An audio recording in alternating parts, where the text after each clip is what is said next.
Hello, hello, hello, and welcome to the Loudcast with me, your host, Kevin McLean. I am still here, still in my flat in Leith, and still bringing you some of the very best of spoken word. We have an amazing show for you today, guys. We've got an awesome guest in the way of Tyrone Lewis, who we're going to be chatting to about the new release poem for this week. We're also going to be talking to him about his work with Process Productions, all of his poetry film goodness, and we're going to be chatting to him about his history in slam, his own writing, what he's been up to during lockdown, all of that good stuff, chatting to him about the UK scene as a whole. He's a very knowledgeable individual, so it's going to be an excellent chat. But before that, we do have our 3 videos. And we're going to kick off with one I really enjoy. And I was thinking about Tyrone and some of the work we've done with him. And he was someone that we draft in whenever we're down in England. And we did sort of tours down south. And when we're in London, I know we had him in for our residency at Chat's Palace and things like that. And I was thinking about sort of our travels. And a video popped in my head that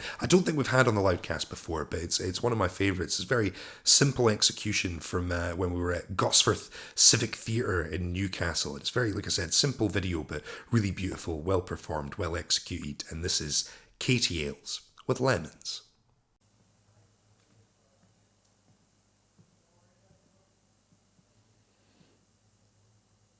On the nights when you are lonely enough to hold your own hand, clutch your knuckles tight, when your palms are empty clamshells, cracked and dry on the beach, missing their pearls, when your mind whirls with the same old fantasies, lover after lover in technicolor projected onto tired eyelids, reel after reel, you wishing they were real. When you scuttle the sidewalk like a naked hermit crab seeking a shell, when the swell of your dreams, that surging wild tide, meets levees and breaks, when the aches are perennial. On the nights when your heart is a bitter lemon you have squeezed nearly dry, when you have to play marionette with your own bones to get them moving, when your shoulders creak like the hinges to doors you cannot open anymore, when you are barricaded on the wrong side. Know this. Know that candles need matches to ignite. That stars are not bright without open eyes to see them. Know that white is not the absence of all colors, but the sum. So the blank page holds all the letters you have yet to write. Know that that girl treasures your voice in her ear, because with you she hears the ocean from your conch shell lips. Know that the measure of you is in more than inches and stones. Know that you are not alone.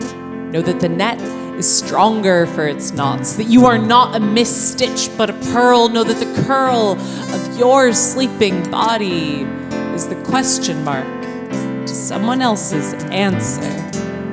Know that some doors are pull, not push, and that some doors will keep revolving until you catch them. Know that love, it's not a race, nor a finish line, not a cold gold medal, not something to bite into just to see if it is real. Know that your heart is there to beat, not to be beaten. And when you meet that boy who holds your lemon heart in his hands like it is a fresh peach, who draws from you sweet lemonade when all you thought you could be was sour.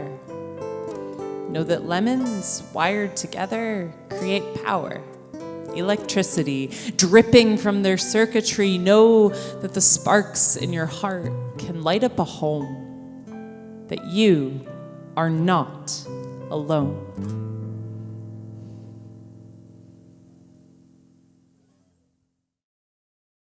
Katie Ailes there with Lemons, a beautiful piece. Who knew you could do so much just spinning a microphone?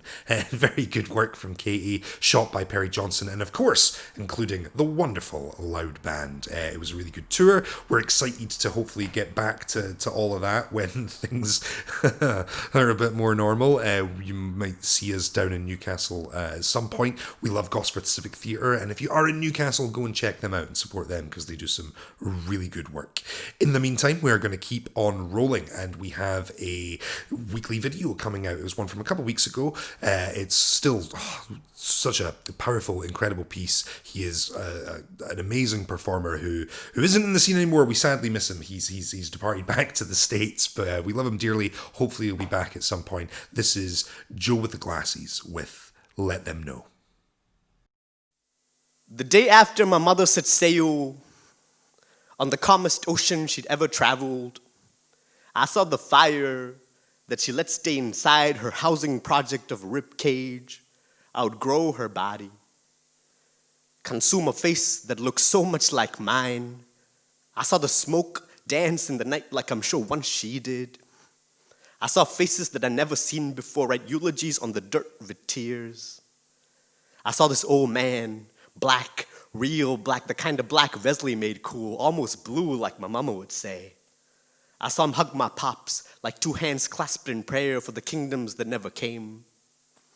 He walked up to me, looked straight into the depths of me and said, "Son, you look just like her." I still remember the night she left, the day after they shot Freddie Hampton. You can kill a liberator, but you can't kill liberation. That's why they shot him in his sleep, shot the dream straight out of his skull. They killed him in his sleep. They're killing us all as we sleep. Son, one day this land will get so hungry it will swallow this nation whole, but when a nation dies, do its children die with it? And will they be reborn in the image of their new gods? Son, Huey was just the lightning.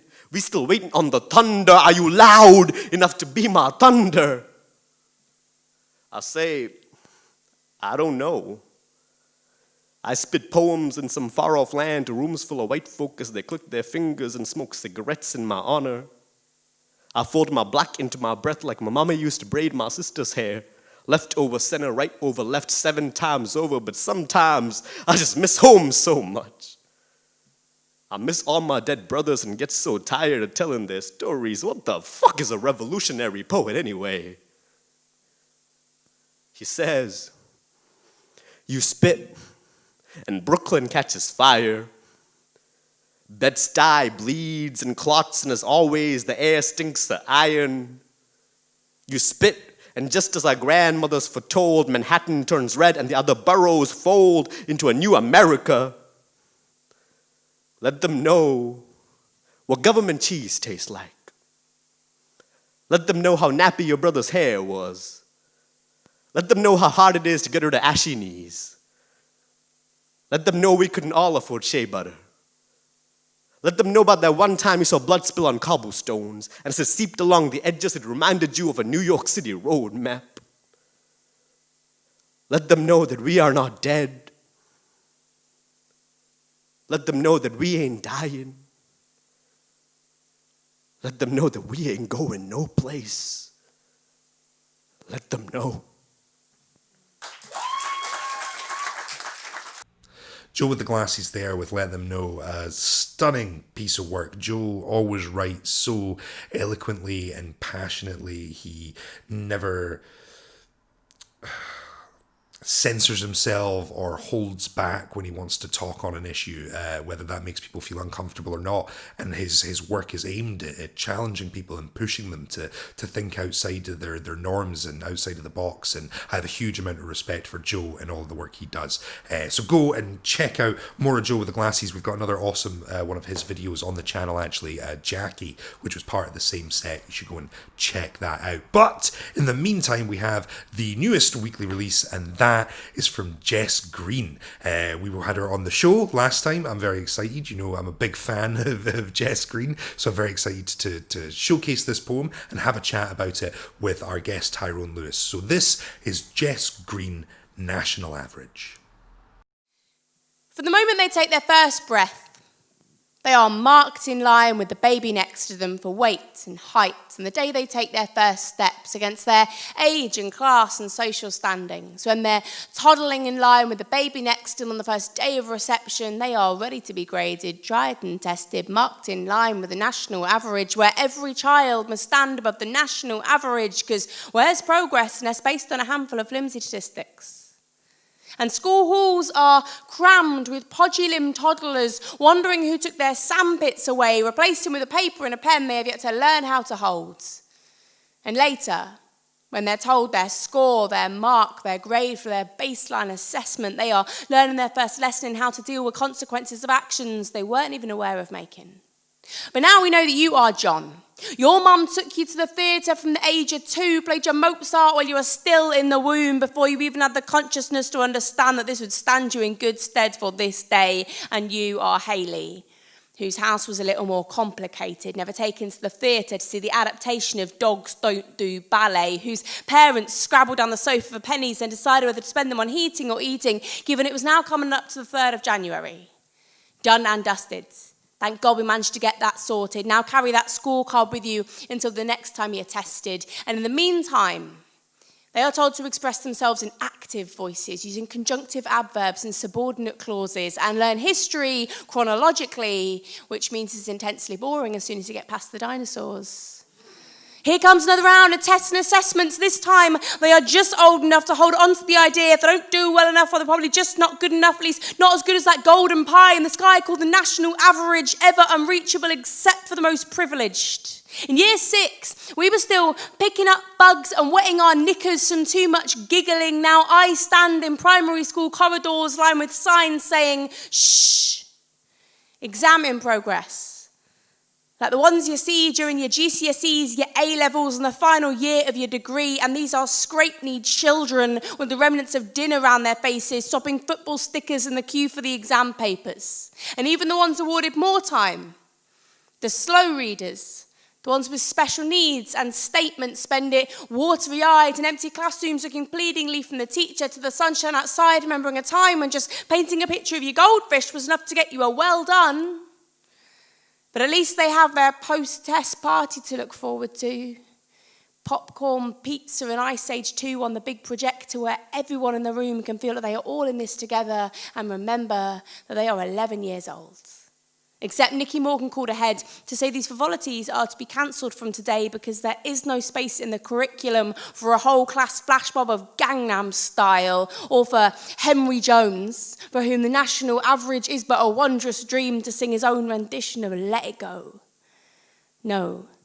The only glimmer of hope is one rogue marker with whom all teachers are standing up with like Spartacus, and little chinks in the armour like the schools minister, unable to correctly answer a question with the very test he so protectively crows over. Because surely it's not meant to be such a damn hard slog. It's meant to be numbers and words and science experiments, playing and painting and chanting the wives of Henry VIII, red puff faces and scorched hot sports days, and celebrating the achievements of each individual, whether that's fractions, or dancing, or just knowing all the songs from the Jungle Book. It's not meant to be tests and stress and impossible questions. Just let them enjoy a time when school is supposed to be fun with your mates and working out what you're good at and not always being the best. And when you don't know, well, a guess is as good as being correct, so just let them get on with it. Don't brand them with levels and marks that do nothing but make them feel thick. Remember, they are children. So let kids be kids, not some national average statistic.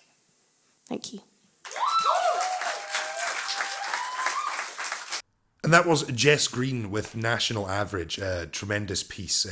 Jess has long been one of my favourite people in the scene. We had her on the Loudcast last episode, and I'm very excited to continue to chat about Jess Green's poetry to a new exciting guest. I'm so pleased to have him here. Like Jess, he's someone I've known a very long time in the scene. I'm a huge fan of his work, both as a poet, as a producer, as a filmmaker, as all the amazing hats he wears. It could only be Tyrone Lewis. How you doing, Tyrone? I am doing pretty good. I've been chilled. I've been actually able to relax for a bit, so I'm in a good space right now. Dude, this is maybe the most upbeat intro to a guest we've done on the Loudcast. It's weird shooting a Loudcast in lockdown because it's you're like, how are you? And everyone's like, not great, man.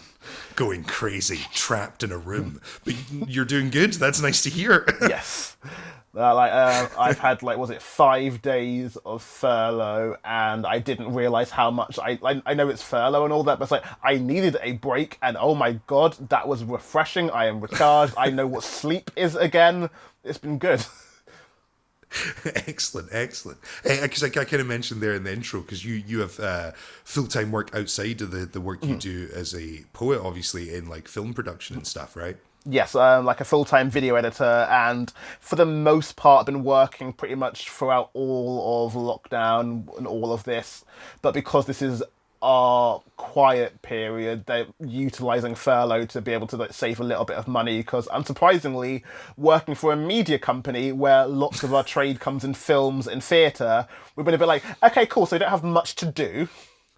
Yeah, you telling me, bro. It's been lean, but yeah, no, it's good that you like. It's good to hear when people are still, kind of like financially okay throughout the chaos. But we're here to chat about bits of that. I'm definitely going to pick your brain about some film stuff. But I'm interested to know your thoughts on Jess. You know Jess, right? Yes. Definitely. Yes. Yeah. Right. Cool. It's always that weird thing of doing the poetry connect the dots. What did you think of the piece? Like, I think it's definitely something that I like about most, if not all, of Jess Green's stuff is that, like, I personally have a hard time with politics and poetry in as much as it's often left-leaning politics to a left-leaning crowd, and it's very echo chamber-esque and all of that, which, again, like, it's good to have and I like it, but it is a level of, like, we're just patting ourselves on on the back a little bit. But there's something about Jess Green's style and way of doing it that properly works for me and makes it work. Like, she is just a good writer, and it's like, this is a good way of doing politics that I can digest it, and especially doing it the whole national average and like testing and all that kind of stuff. It's like, no, this is a good way of addressing this that I can appreciate and not feel like it's beating me on the head of you need to be a Labour voter or anything like that. It's doing it in a good way of like, no, here is the stuff here, and like, it's just well written and good.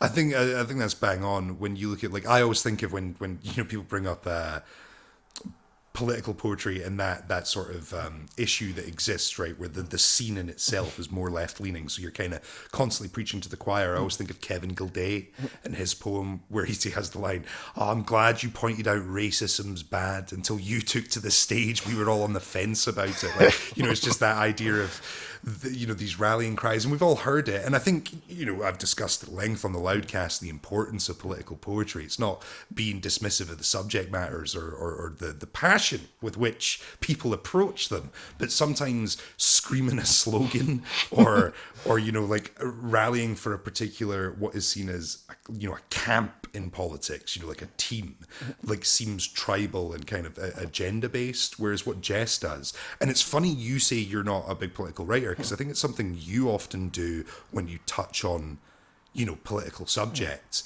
is like you lace it in the personal. So in this piece, Jess like personifies, right, Haley and other characters in the piece, and so you go like it creates a little universe. There's a personal story. Personal people are described with, delicate situations that are specific to them. But, like, it's also laced with humour and stuff. So Jess distracts you a bit from the political message with like you said, good writing, right? Like, mixing it up. It's that whole thing, like, going on the whole Kevin Gilday stuff. It's like, I don't want to necessarily say racism is bad. One, I'd like to think we all know that. And two, that's been covered to death. And it's like, cool, rather than doing racism is bad, I'm going for, here is my experience of life. This happens to be my experience. Make of that what you will. And, like, I think a lot of, like, obviously there is, like, Jess is very good at, like, when she does drive the point home and it is saying, like, the testing stuff might not be the best way to go all the time. It's doing in a, here's just my thoughts on it. I'm just saying this, but not saying you must think this. Totally. I think you can see in Jesse's work, and I guess it's maybe why I strike a similar comparison to you, because obviously you work in film production. I know you have a huge passion for film and TV and that style of creative writing. And when you look at someone like Jess, who studied creative writing and works in sort of TV production and things like that, writing for TV, you see people who take ideas and express them through narrative fiction, right? It's the reason we all identify with Luke Skywalker, even though he's running about with a lightsaber in a galaxy far, far away, is because, like, the core of the character elements, the struggle he goes through and stuff, is representative of what we do. It doesn't need to be close in terms of subject matter or location. It needs to be close in terms of tone and impact. And it's like, I like when you see writers swing into what poetry is supposed to be, which is imagery and metaphor and, telling a story from a sort of skewed point of view, and you see that at its peak with guys like yourself and Jess who managed to weave in humour and character and actual narrative. Yeah, for sure, and like it's one of the ways of doing it. That's the whole thing of like just if you're trying to get any point across, I always feel that adding in some kind of personality is always a better way of going about it than saying someone's right or wrong. Like, add in that personal factor, like the best stories that work, and like do these points like the Star Wars stuff. Like, even with the Marvel films, it's like what makes them so successful is there's a personality to them as well. It's not just trying to do any agenda stuff. It's like, no, you're liking these characters because of the personality with them. Like, even in the bad Marvel films, they're enjoyable because you've got good characters in them and stuff like that. Exactly. Did everyone else think Thor 2 when Tyrone said bad movie films? It's like an instinctual, guttural reaction. I didn't say it out loud, but yes, that was the thought. So it's like but Chris Hemsworth's lovely in it, so it's fine. Exactly right, Dr. Selvig for the win. But yeah, I think it's a totally valid point you make. I also wanted to kind of pick your brain on, because it's something I've spoken about a bit at length on the Loudcast, because I'm trying to use this as a way, like, look at spoken word and the different approaches and ideas and sort of the ethos behind it. What do you think of like humor in poetry? Because I know you do a lot of like hilarious pieces, but usually undercut with so like a bit of purpose and punch, right? So like I just generally love humor, and like I think in all forms of media and entertainment, I will always veer towards appreciating the more humorous side of things. And like for me personally, and I to put it simply, like, I always say I prefer escapism to realistic and reality in that side of things. Like, give me escapism in that side of things, and escapism is giving me humour, giving me worlds to go into as such, and I like to do that with my poetry. And I've told it to myself enough that I believe it to be true to myself, that a lot of my idea of poetry was when I was seeing so many other poets perform, and I don't want to say as a diss to them because obviously it's very valid, but like they would often talk about lots of traumas and things that are going through their lives, and it's like I sympathise, I feel a lot of pain and sorrow for what they're going through, but also if I'm looking at it from an audience perspective, in the course of a night, if you hear traumatic poem after traumatic poem after traumatic poem, it gets tiring and it wears you out. So like I almost made it a personal thing of like, no, I'm going to add in some humour here because I know that on the bill you're not going to get as many lifts, so I want to kind of lighten up the mood a little bit, and it's then kind of kept like that as my sensibilities in general. So how do you find walking that line where, because you're not the first person to express that in these sort of like shows that I'm doing. I had a big chat with Stuart Kenny. Do you know Stuart? Yes. You've met Stuart, right? Yes. Yeah. You know everyone, Tyrone. This is the best. We were talking literally about escapism. I think is the title of his episode of the Loudcast, is like escapism through spoken word, and it's a keystone of what he always does. But like he was saying that one of the things that he finds very important is matching that thing, is still finding those messages and rooting them into what he does, but finding a way to discuss them humorously and to find a joyful aspect of it. Like he used the example of, you can talk about nature and climate, and rightfully so, you can talk about it in quite terrifying terms currently, right? There are big chunks of the world that are on fire or famine, or it's like bleak, but you can also talk about like the beautiful aspects of nature and the things that are worth preserving, because like without the things that still exist, why would someone who already isn't taking action bother to, right? If it's all doom and gloom. Is that something like that factors into what you're doing of trying to like present a bit of the joyful side of things? A little bit. Like I think for me it's just generally a case of like touch wood and all that, and I've been a lucky person, but like none of my life has been all terrible. Like I have never had anything be completely terrible. Screw you, Tyrone. The rest of us are having an awful time. I'm very aware I've been lucky with it, but like so much of my life hasn't been terrible. And like weird example to go from and all this, but like general example, but like yes, I have experienced some forms of racism and prejudice and that kind of stuff, but I also know that's not been the constant factor, and there are still times when my blackness has been able to like bond me with other people, and we've been able to joke about that and connect over that. So it's not always been people are being racist and calling me the N-word and all that kind of stuff. There's also been, we've been able to make jokes and have things that we have in common, etc. It's never always been one note. So I think my poetry, I want to reflect that and have it like not always be one note. Plus, it's just, I think, a fun thing audience-wise when you can do either sad, sad, sad, funny, or funny, funny, funny, sad. I love doing any kind of shift like that because it catches people off guard. And it's like, admittedly, to the point that literally my Boomerang co-hosts have heard me perform so often, they can almost predict when the twist is going to come in my poem when I switch from one to the other. So it's become almost a cliche of mine to be doing that, but the fact I like having that. That's how I think, that's how I naturally go about the world, so it's how I will write my poetry too. I think that's a totally fair way to look at it. Like a lot of people, like it's through having conversations with spoken word artists. I think I've seen that one of the big concerns is being pigeonholed, and there's a lot of different sort of reasons, like having a specifically successful couple of poems that are of a unique style. You know what I mean? And then people expect that and maybe don't take to your other stuff as much, or because you represent a specific or are seen to represent a specific group of people and therefore should speak on behalf of those people and to the issues that affect those people. And like it can be then hard to break out of. And weirdly, I've used yourself quite often as an example because you have that like this is my black poem, right? Yeah. Yes. Which is something you've spoken quite a lot about. And like I know we've had a bunch of conversations about like booking practices and how we make the scene more representative and look like the UK. Like it was like when I was figuring out how to do my book, etc., and all of that. It was like trying to before I even started doing the book, one of the things that I was doing was I keep all of my poems in folders on Dropbox so I can keep track of them, and I started to put them in themes. So I've got a whole folder for here's my black poems, here are my family poems, here are my poems about poetry, etc.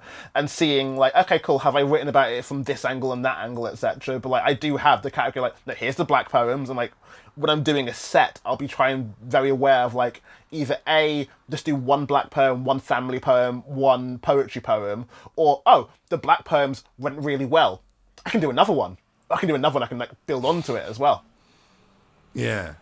I think that's, I'm now, all I can think about there, Tyrone, is I'm now desperate to get into your Dropbox to see which folder has the most poems. Is it the ones about poetry? Because we all have far too many poems about poetry. Oh, God, so I think I had to change it because at one point I had a folder that was just called Me, and that folder got too big. It's like, no, I'm gonna change it from Me to like to his black, his film, and like separate them a little bit so it's not just all purely me, because that made me feel way too vain, considering I already am vain enough as is. I think it's a good approach though to like actually single it out that way. I haven't done that. I have like folders. First off, back up all your poems. Anyone watching this, if you only have your poems in one place, that's a terrifying thing to know. Don't do that. Back them up. I have like folders where I have, sort of for performance or for not, or like unfinished, or the unfinished folder is huge. Yeah. But like I kind of bracket out like that. But doing it as subject matter is an interesting way to do it. Because I think, and you're a promoter as well, like you said, years of working on like Boomerang and stuff like that. When you're putting together a lineup, you're looking for people who, because most people have an overriding style, right? Of like they do fit into a certain genre box or whatever, and so you're trying to fill out your lineups that way of like a funny poet, a sad poet, maybe someone more literary, someone more performative, whatever. But actually doing that for yourself within your own sets to make sure you're expressing a range is definitely a good idea. Do you do a lot of thought into like constructing your sets and stuff? Some thought. Like, I am a terrible person in that I very rarely will write a set list beforehand, but part of that is because I've got like 10 poems. I want to say I've got 10 poems I know off the top of my head. I haven't performed in over 6 months, so maybe I don't know them anymore, but I used to have 10 poems off the top of my head, and it was that level of like, I can figure out what's the best ones for these audiences, and I was in a very privileged position performing wise that I would often be able to go to very different audiences for each of my gigs, so I could almost get away with, well, this set worked literally last week in Leicester, so I used the exact same set again in Liverpool because it should hopefully work well, kind of thing.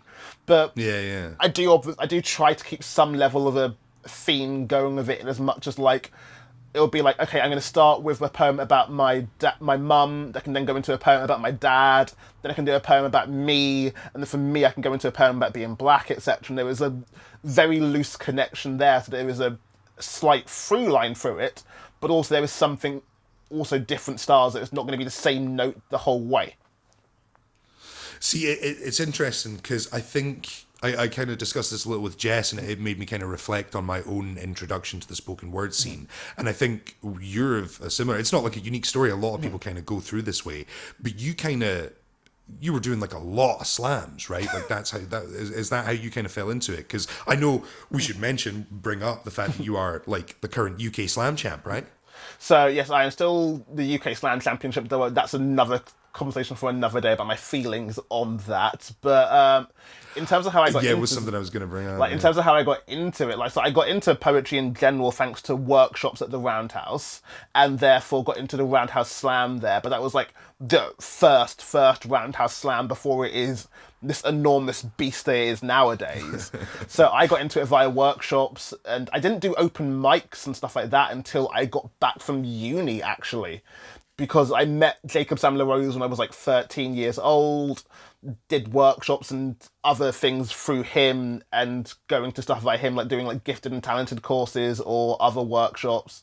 Then from going to uni and coming back and getting back into poetry, then that was when I started going to open mics and then slams and properly going into that side of things. Interesting, because I always find it curious of that point, right? Because there's like a shifting point where most people will start, or a bunch of people will, like open mic slots and slams are what you can kind of get on the bill to just do right away, right? And so you kind of do those, and it's because of that, putting a set together isn't quite the same, right? You have to think about your slam poems in the order they're going in and whatnot, but like that's a very different beast to having a bit of chit chat with the audience, and not having that beat between your stuff where someone else is on, actually having to connect your own pieces together. How did you find that sort of transition? So it was fine for me, and part of that is, so in terms of how I got into the open mic side of it was, just trying to figure out my timelines of stuff now because I've been doing this for far too long now. But roughly speaking, when I got back from uni, one of the things that Jacob was trying to get going was a collective called Burn After Reading, which was people that he's taught in the past with via Roundhouse or Barbican, or just who he's met in him doing poetry and tried to get a collective going via that. The good and bad thing about it was it included so many talented poets that had so many other things going on that we couldn't properly keep that collective together, I would say. But one of the things that did come out of it for the first 2 years or so was we were, similar to the Loud Poets, we were running a monthly night with them. So when I got back from uni, I had that to go to whilst also doing open mic. So yes, I'd go to an open mic on a Wednesday, but I knew that at some point in this month, I would have a 10-minute set at my own night I'd be going to. So whilst I was trying out new stuff at open mics, I also had a feature set as well, rather than going from open mics straight to features. That makes sense. Yeah. That's a handy way to have it. So I suppose as well, I think of it as, I'm often very coloured by the fact that my sort of upbringing in spoken word is in the Edinburgh scene, which compared to a lot of places in Scotland has quite the scene. But comparatively to somewhere like London, there just isn't the same sort of level of nights and sort of same level of opportunity to get on the stage. That is quite interesting. Which brings me on to that sort of, we kind of mentioned it there a little bit about the UK slam thing and the sort of difference in those scenes and stuff. And one thing I always give you massive props for, Tyrone, and it's one of the first things I say about you whenever you come up in conversation, is that you are one of the best ambassadors for the UK scene. And I mean that in terms terms of like the whole UK scene. There are a lot of people who are great ambassadors for like London or England or whatever, but like in terms of someone who is knowledgeable about the scene sort of top to bottom of the UK, like is that's something that seems quite important to you, right? Yes, very much so. Like, again, I fucking love London. London, I'm born and raised here, and it's got so many good things going on here. But like, there's so many good things People going on are mean, in other Tyrone. places. They're mean at the train station. It's just truth. Like, okay, London's very good poetry-wise at the very least, rather than people-wise, let's go. But, like, there's so many good things happening across the UK, and I've been fortunate enough, again, thanks to things like Jacob San-Laurose and stuff he's got me in connection with, or Unislam, or freaking Edinburgh Fringe, etc. Like, I've been able to meet so many people that aren't just based in London. It's like, oh, there's so many good people elsewhere.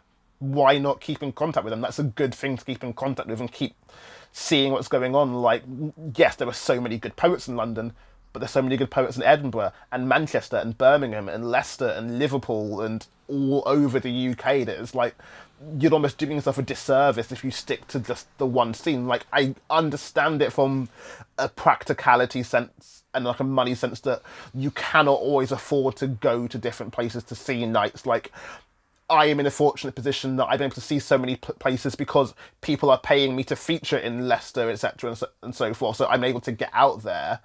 But if you do have the means to do it, please do, because like there's so many other knights and poets and things happening that are doing great stuff. And like it's not just all London centric. London is not the leading place. This has a lot of things. It's the only difference. I think the thing I found frustrating about it, and I don't know your kind of assessment on it, is like, you know, our history as Loud Poets. We have never run like a funded night. Like none of our live events have ever been funded, and so our last couple seasons when we moved to the storytelling center, we managed to bring in like an import guest, right? Like your big name coming from outside. Yeah. We managed to bring someone in for every show, and like that's off, you know, our own back of the budget that we could scrounge together.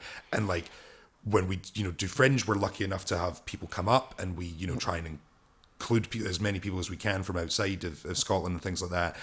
And especially now that we're in digital projects, you know what I mean? If you're running an online event as an English promoter, like there's no reason you can't book a bunch of like cool Scottish poets, because they like there's no travel. Yeah. It doesn't make sense. So like what do you think? Is it a lack of knowledge about the Scottish scene, or I think first and foremost it's a lack of knowledge. Like it's both knowledge and funding. Like there are funded nights in London, but they are few and far between to that level. I think the good and bad of London nights is that there are so many nights and so many people do them, but because there are so many nights, there's no one night that has a lot of money or a lot of funding. Like Boomerang, we break even every night kind of thing. We are very rarely having any money in the bank. Part of that is we probably should do a business better, but part of that are just there's so many like there's so many open mics nights that we can't, like, why are you coming to Boomerang's night in West London when there's actually nothing like closer to you in North London that will be on the next day? And it's like you can't always get the money and people in that side, but money will always be a factor. But I think it's just knowledge of it. Like there's so many poets that will start in the London scene and find their group here, and it's wonderful and it's great, but then they don't look further out or even know to look further out or know where to look out. Like even just in anecdotally, like doing my Poets React stuff, I know that a lot of people got into spoken word poetry by watching button poetry and seeing that kind of stuff, but they're not able to see or know about some of the Scottish poets or some of the poets elsewhere. And like I do try and catch up, like look at the Loud Poet stuff, they've got stuff there. Look at In the Works, they're putting out some stuff. Look at like Evidently, they had a whole fucking YouTube channel where they were putting out stuff on a monthly basis. Like there is stuff to go there. Just look for it, or like ask me, and I can send you all the links, and I will send you all the links. I mean, you were very, very modest there, Tyrone, and didn't mention Process Productions, which is another excellent home for online poetry. And like, I've been a long time fan of what you've done, and like a lot of my first exposure to you was around Unislam and your involvement in that, and your sort of documentation around the spoken word scene. And like I think it's something that why we kind of get on so well is I think we see a similar thing, and like that there is a huge passion for the scene, and you often the same frustrations that I raise, like the thing you said about that collective of being like, everyone had too much other stuff, and it's like you get this pool of like, no one has any money, and everyone goes and does other stuff, and the scene doesn't, people don't seem to engage with the platforms and stuff, and you're like, there's this frustrating thing in the spoken word scene currently where it seems like, I don't know, people don't want to give each other the leg up. It's like everyone's trying to carve out the niche rather than realizing we should all be trying to scramble out of the niche together. Yeah. I don't know. But yeah, I think Process Productions is doing some excellent work. And you mentioned the Poets React, which I'm so excited to sit down and binge watch. It's gonna give the same feels as the like quick questions round. Quickfire questions, yes. Yeah. Freddie Alexander on quickfire questions might have been the greatest video I've ever watched on YouTube, Tyrone. Oh yeah, like it was lucky having him down for that weekend or whatever. It's like, okay, cool. This is like, if you're down, I'm gonna put you in front of a camera and get as much content as I can in this one weekend. He's just such a beautiful, unique creation. But tell me about the new stuff you're putting out, because it must be tough doing kind of any sort of development during lockdown, right? It is tough, but also it speaks to who I am as a person, in as much as I was that person. Like, so at the start of lockdown, I was that person because I had a couple of feature gigs that still were going on. It's like, cool, everything's going online and digital. I'm a tech person. I should be able to figure out how to do this properly. So my first month of lockdown was figuring out how I can get my DSLR as a webcam. Figured that out. It's like, cool, got that down. And then like, it's like, well, now I've got DSLR as a webcam, I can film stuff again properly. And if everyone's doing webcam nights, I can do webcam stuff. The big turning point was when, because like, I work for a media company, our biggest client is the NBA, and when they had to go on a bit of a hiatus, it's like, well, still need to put out content, how can we do it without there being games on? They went to doing Zoom interviews with the players and legends, and it was that whole thing of like, if the NBA can get away with doing Zoom interviews of past players, whatever, I can do the exact same thing with poets. Like, if the NBA, with all their money and wealth and fan base, are doing just Zoom interviews, if Sky Sports are doing Zoom interviews and putting them on TV, I can do Zoom interviews of poets and put that on YouTube as well. And then it's just kept on going from there to now it's Poets React, when it's like, it was a dumb joke that I then kept in my head for a month, and it's like, if it's been in my head for a month, I need to actually do it and get poets reacting to shit. Because poets will bitch and poets will laugh and joke about stuff. If we do it normally anyway, why not do it in front of a camera as well? Absolutely, 100%. So what sort of stuff do you have them reacting to? So I've got an ever-changing list of topics to react to. I've got about 9 poetry topics, ranging from button poetry to group poems to poetry featured in films and TV shows. But I've also, just for the fun of it, got non-poetry topics to react to as well. So I've got poets reacting to Love Island, poets reacting to wrestling, poets reacting to RuPaul's Drag Race, just a whole assortment of stuff. It's funny you say the wrestling one, because I've been obsessed with this idea for a long time. So I found out Carly Brown, who is an incredible poet and person, and a very smart person. She has a PhD. She doesn't know about the concept of wrestling. Like, she has no idea what it is. She thinks Hulk Hogan's a boxer. Okay. And I'm like, all I want to do is sit down with her and watch like a bizarre pay-per-view. Like, I can't even like pick at the top of my head like something really random, like from ECW in the 90s or whatever, and just try and explain it to her. And because it would just be a beautiful thing, because she has no idea of the work nature of it or anything like that. It's bizarre. How do you not know what it is? So like for my Poets React stuff, I was trying to like, what can be the, like, especially for like, because I've got 2 different wrestling videos for that, and like especially for the first one, it's like, what are the 5 clips or whatever that I want to say, this is how I am defining wrestling to people that have never seen wrestling. It's like, I've got a lot of power for this one. It's like, oh, I can set the tone here for what wrestling is. And it's like, do I look for the wrestling classics that told the best story? Do I look for some of the technical masterclasses that are happening now? My first video is the TLC match from WrestleMania 17, where Jeff Hardy gets speared off the freaking... Yeah, speared off the titles. Hanging from the top of the thing, yeah. It's like, that is what wrestling is to me. That's what I fell in love with. I fell in love with Jeff Hardy and him jumping off of high stuff and being thrown off high stuff. I like that. Now other people can like that. There's also, like, Mankind being thrown off the cell, because, like, that was dumb. No human being should do that. Everyone should watch it, though. Yeah, 100%.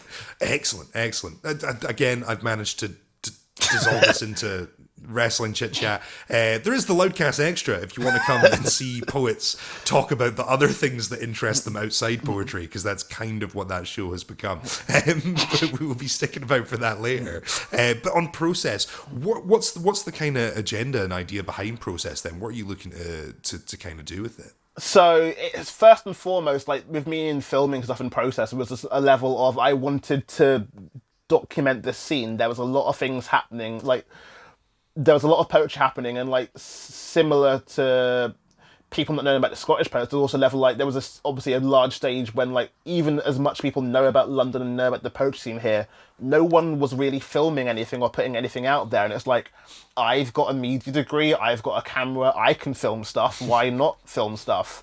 Then it got I went to do, again, I did a degree in television production. I can put stuff together. I know how to edit. I've got editing software at work.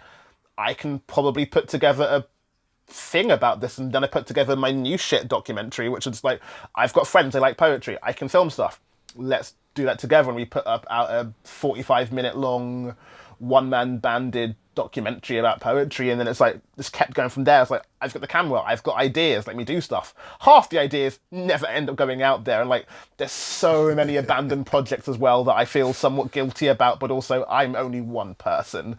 But yeah, like the whole... Oh, massively. Like, the whole point behind it is just the level of like, I can film stuff, it's good to document it, why not document it? Like, I've realised, as vain as I can be with poetry, I very much like boosting up other people and promoting that side of things. Like, I obviously love featuring. I love getting to do a feature gig.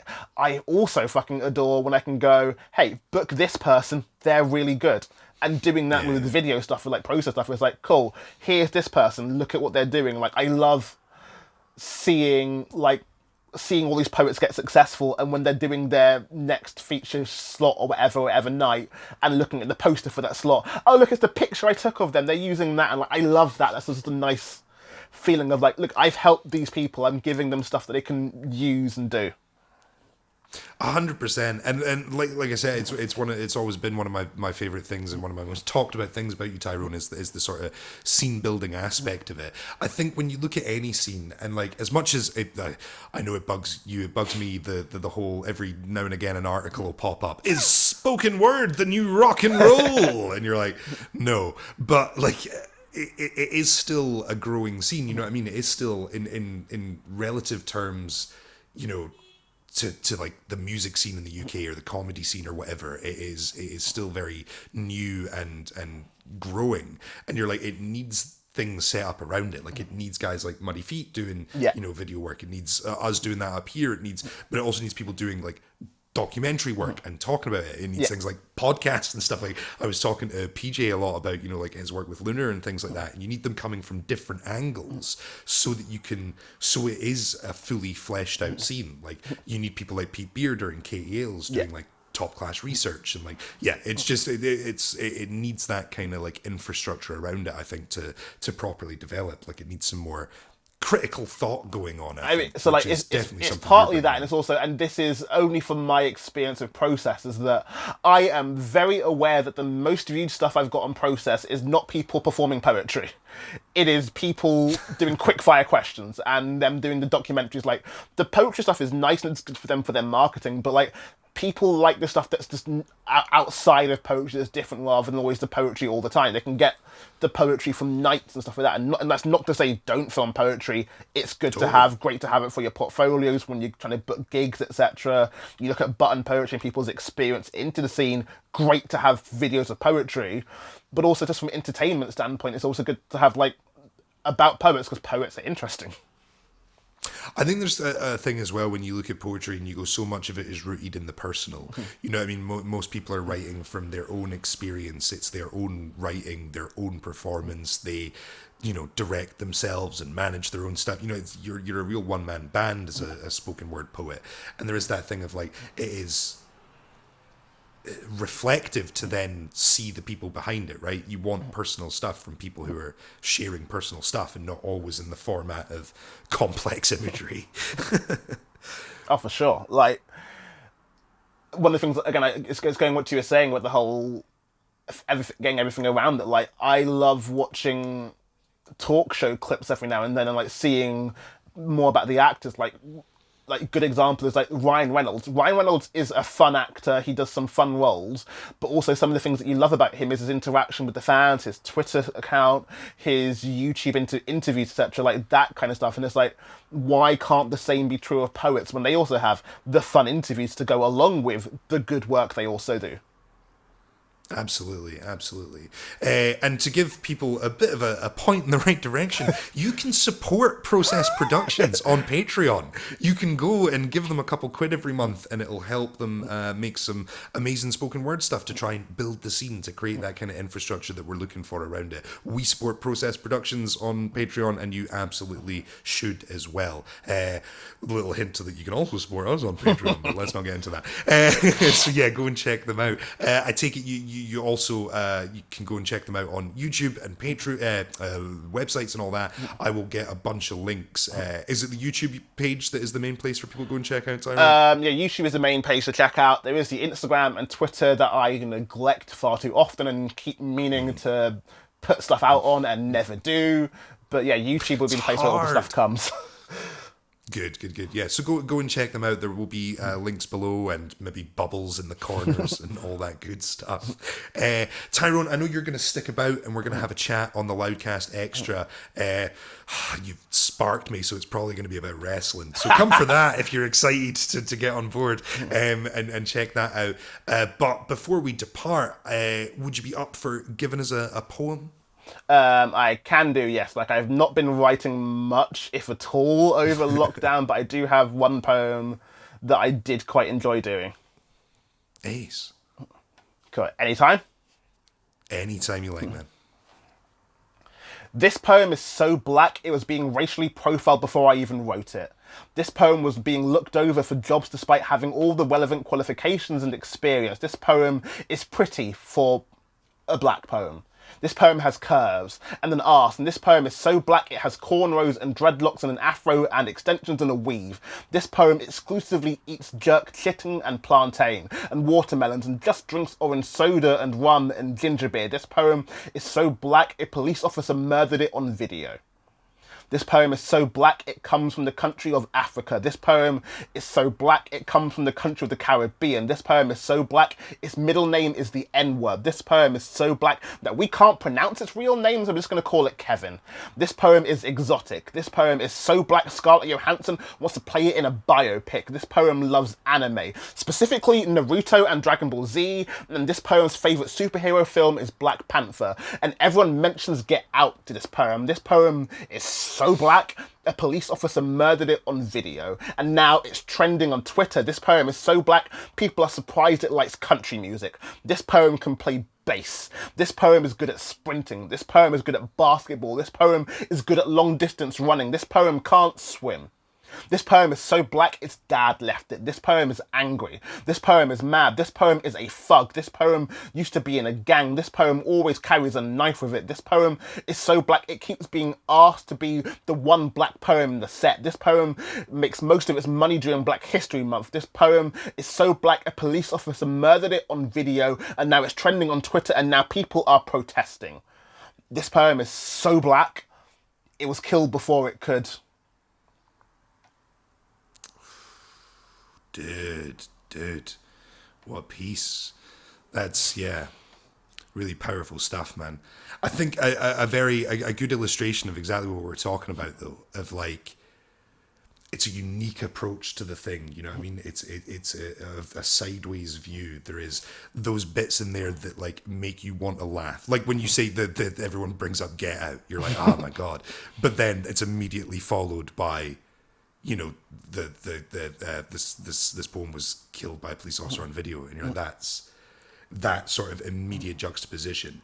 And it's like, I love poems like that because it's representative of the intense feeling, not the conversation around it, the whiplash breakneck speed of what it must be like to be a black person watching the news or in the world seeing, you know what I mean, that flip between people pinching your culture and taking all the fucking cool stuff that makes you cool black, right? And then also being like, but we're gonna fucking murder you, so cool.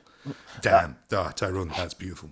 Thank you. Like, it was that whole thing of, like, I don't like writing about current events because, one, I don't think, like, not say phrasing this properly. For me, it doesn't do much in as much as that line between, is this poem just going to basically be the news, or is this poem actually going to be saying something?